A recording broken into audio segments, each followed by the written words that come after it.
珊瑚宫星海，他应该也许大概是原神目前为止评价2级分化最严重的角色。在去年9月份星海刚出来的时候，就成了舆论的中心，贴吧论坛每日一辱，一度被戏称为小芭芭拉。当然后面分评也算是好转了一些。我觉得吧，看待一个角色还是需要理性全面一点，不能以偏概全。星海确实有很多缺点，但同时也有它独一无二的特点，而这个特点就是它目前最大的优势。大家好，我是思凡，本期视频是上期结尾答应给大家的星海攻略。关于星海，我个人还是觉得挺好用的，特别是在永动队，有挂水有奶，很安逸。不仅是生存上的安逸，怪物也很安逸，而且现在冰系专辅申鹤也出了。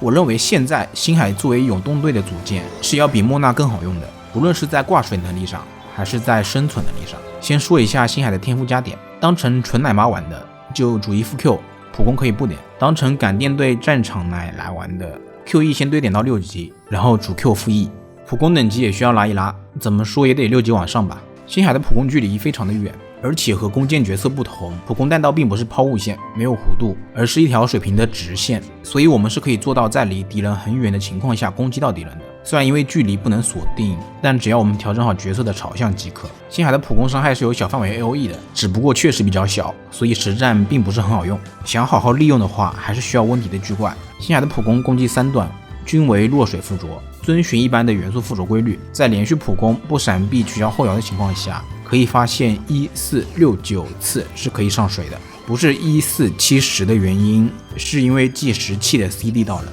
星海的重击同样属于落水，并无附着 CD。星海的普攻和重击倍率其实都还算不错，但由于无法暴击，所以其实对输出的影响并不是很大，主要伤害来源还是依赖大招给的额外输出。元素战技花海月，这是星海功能性最强也是最好用的一个技能。星海会在自己正前方固定距离召唤一只水母，注意并不是在怪的脚下释放，而是在自己的脚下。水母的波纹范围还是比较大的，就是非常的不明显，不仔细观察的话还是很难看出来的。水母没有实体，所以自然也就没有生命值之类的。好处是不会因为吃到伤害而提前消失，不会卡自己的位置影响操作。坏处就是无法嘲讽敌人，也不能帮自己阻挡伤害，而且水母是无法跟着角色移动的，这在其他队伍里可能是个缺点，但在永动队中这反而会是一个优点。我们不用过分考虑角色的走位，在冻住怪物的情况下，只要狂丢技能打输出即可，特别是对于远程角色来说更是如此。花海月的上水能力是非常优秀的，在释放花海月的瞬间，水母就能造成1次水伤，施加1次水附着，之后每隔2秒上1次落水，共计7次，且并无附着 CD。 相比莫娜的虚影来说，上水能力是要强上许多的，而且范围更大，持续时间更长。花海月的奶量还是很高的，这也是星海主要的治疗手段。我这只在讨龙升升至4万血的星海是6000加每跳，12秒的时间里一共跳7次。当然由于第一跳是瞬发的，只有星海能吃到，但总的来说奶量是绝对够用的，基本是没有什么生存压力的。奶量虽然够，但有了水母并不意味着我们可以硬吃技能啊，有些伤害该躲还是得躲，毕竟不论怎么说奶也不是盾，我们能秒怪，怪也一样能秒我们。水母的奶并不是我们得站在伤害范围内才能吃到的，只要是在技能范围的垂直区域里，我们都是可以吃到的。比如我在全域格的底下释放战技，然后马上传送到全域格上，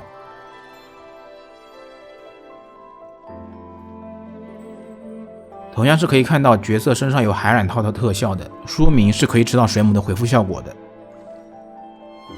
还有像是班尼特大招的回复和加工，只要我们是在技能范围的垂直区域内，其实都是可以吃到的。同理，上期9条攻略提到的高出后撤步那一点，物语的加工效果其实还是吃得到的，不过高度过高的话还是会吃不到的，而且高度过高的话，物语就会自己停在空中了，我们也不用担心这点。还有像是干预大招的冰霜加成，若是高度过高的话也是吃不到的，所以严格来说这并不是机制，而是技能的设定。有些技能是有高度限制的，但有些是没有高度限制的。稍微扯得有点远，我们回到技能上来，在释放花海月的瞬间是会给角色短暂的施加水附着的，这点和行秋是一样的，虽说只是释放瞬间有，但还是有可能内鬼的，还是需要小小的注意一下。只有水母奶角色时是不会上水的，水母只会给怪上水，这点不必担心。花海月的伤害是锁攻击力的，实测班尼特大招的加工是可以锁的，但自身大招对花海月的加成是不能锁的，因为星海大招本身属于一种状态，所以是实时加成的。至于万叶的袈裟能不能锁，因为我没有万叶，所以无法进行测试，感兴趣的可以自行测试。关于花海月的产球并不稳定，前6次概率产球，最后1次稳定不产球，一次战绩12秒下来平均是有3颗球以上的，产球效率确实不高，所以星海的圣遗物还是需要多挖点充能的。星海的元素爆发，这应该是我最看不懂的星海技能。开启大招后，星海的所有伤害都会基于生命值上限得到加成，伤害提升非常的大。这个生命值上限的加成和深刻的冰岭加成是一样的，不吃技能倍率，但能吃到水伤以及双爆的加成。有专武带水上杯的星海是可以做到普攻1万加的。说实话，对普攻来说，这伤害还是非常不错的。公子即使暴击都是很难做到刀1万加的，当然公子是有断流的。这伤害对平民星海来说还是比较难达到的。大招期间，星海的普攻重击能治疗全队角色，但这个治疗是需要我们战场普攻触发的，所以如果输出不够的话，就会比较尴尬。再加上星海的天赋是减100%暴击率的，怎么说呢？这个拿100%暴击率换25治疗加成的天赋，其实我是可以理解的，毕竟星海是个奶妈嘛，不用他输出。但这个大招就很难去理解了，除了多人联机和赶电队以外，这个大招其实并不是很好用。对于我来说，星海这个大招最大的意义就是延长了水母的驻场时间。固有天赋4，在释放大招时，若场上有花海月存在，则会重置花海月的存在时间。注意是重置，并不是刷新战绩的 CD， 所以水母还是那个水母，位置不会变，只是重新开始计算持续时间了。而且若是开大时场上没有水母，那么这个天赋效果是不会触发的。想要稳定触发这个天赋，我们最好是在青海战绩还有9秒以上的 CD 时开启大招，因为大招有1秒的动画，所以若是在还有8秒多的 CD 时才开启大招，那是有很大几率不能延长水母的驻场时间的。这个时间点还是比较难去把握的，需要我们对一个队伍的输出流程足够熟悉。一般来说，其他3个角色轮流释放完 EQ 后会用8秒左右的时间，这时我们切换到星海，可以看到战绩 CD 还有12秒左右，此时就可以直接开大了。水母已经能保证全程覆盖了，经验之谈，并不适用所有的队伍。星海在开大之后会提高自身的抗打断能力，但并不是像优拉雷神那样的霸体，星海依旧是会被攻击给打出硬直的。而且由于远程角色本身的韧性就不如近战，所以这个抗打断实际上并不好用，我们还是得注意闪避。如果是在星海大招期间切换角色，那么大招状态是会直接消失的，还是需要稍微注意一下。在大招期间，星海是可以在水面上行走自如的，但此时从高处掉落水面的话，反而会直接摔死。这点怎么说呢？可以拿来整活。固有天赋5，在星海开大期间，普攻和重击的基于生命值上限造成的伤害会获得治疗加成 15% 的额外提升，依旧是在提高星海大招期间的战场伤害。不过需要注意，这也是基于生命值上限造成的额外伤害，指的是星海大招给的伤害，而不是原本的普攻伤害，所以并不是整体都会得到提升。待治疗后的星海治疗加成会有 75.9%， 15% 大概是提升 11.4% 的伤害，对天赋来说还算不错吧。命座就不提了吧，星海的命座很大程度上都是在提升伤害，灵命其实就已经是个够格的奶妈了。配装思路，5星武器推荐不灭月华，4星视作金箔，3星讨龙，这3把都是附属性加生命的武器，对星海来说都是可以用的。月华能提高星海的伤害、治疗量以及大招循环，毫无疑问是首选，但没必要专门去抽。视作能提高治疗效果以及元素能量回复，对星海来说也是契合的，而且获取途径也方便，可以轻松金武。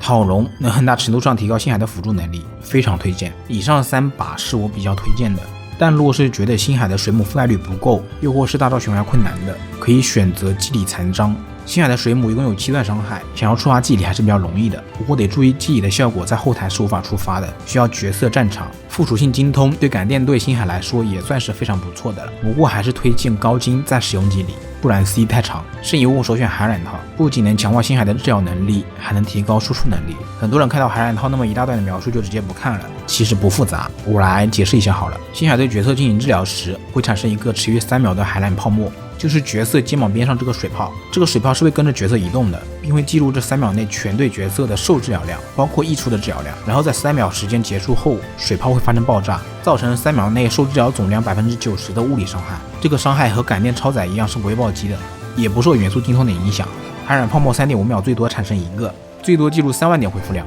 一个队伍同时只能有1个海染泡沫，所以一个队伍多个奶妈同时穿这个是没有用的，前者优先。该套装效果后台依然能触发，可以放心切人。对星海来说效果还是非常契合的，推荐次选千岩。星海的水母非常契合4千岩的效果，而且由于水母不会提前消失，4千岩的效果几乎是常驻的，还是非常好用的。唯一缺点就是水母不会动，但怪是会动的。然后就是少女套、水套。少女套能增加治疗量，水套强化战场输出。和以上2种套装可以任意2+2组合，看自己的玩法进行选择。额外提醒一下，少女4件套的效果是提高队伍中受治疗效果加成。受这个字什么意思？你们总该是懂的吧？所以提高的并不是星海的治疗加成，这点不要搞错了。另外双水的队伍效果也是一样的，需要注意4水的效果对星海来说并不友好，因为元素战绩 CD 太长，并不适合这么放。最后说摄影物主副词要怎么选吧。杀戮选生命，杯子、生命和水伤都可以。想强化战场输出的就选水伤，头就选治疗，没有合适的可以拿生命头过渡。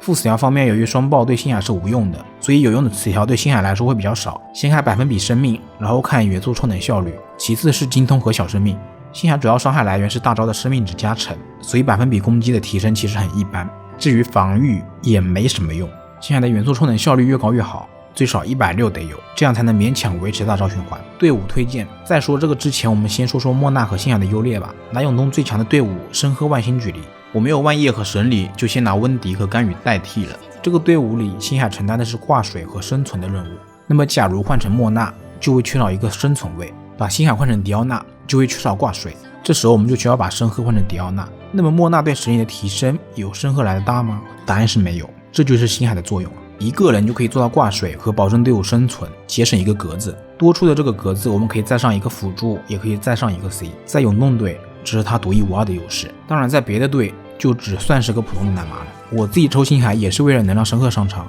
不然只有4个位置的话，深壑没啥上场机会。我现在自己用的是甘雨、深壑、修女3兵队，修女带个西风枪，这队的充能基本是没有问题的，就是少了万叶，缺少爆发伤害，整体输出确实更平滑了。输出手法个人推荐深壑短 E 接大招起手，然后换星海释放元素战绩，接着切甘雨吃讨论放大，最后再切修女放 EQ。这时深壑元素战绩的 CD 就基本赚好了，依旧是切出来短 E， 然后星海放大重置水母持续时间，切甘雨开设有大放大。为什么最后切修女 EQ？ 是因为大招 CD 的原因。这队伍一轮循环还是很快的，如果修女先手 EQ， 甘雨最后放大会导致甘雨大招的 CD 跟不上，输出就来的比较慢。总体来说，这队打小怪还是没有什么问题的，输出平滑。打 BOSS 的话就差点意思。这里我多嘴说一说冻结反应吧。水元素和冰元素相遇就能冻结非 BOSS 敌人。正常来说，星海2秒的挂水完全是可以做到永动的。但是在实战中我发现，当一个敌人冻结的时间足够久之后，明明是同样的挂水频率，却会出现冻结时间变短的现象。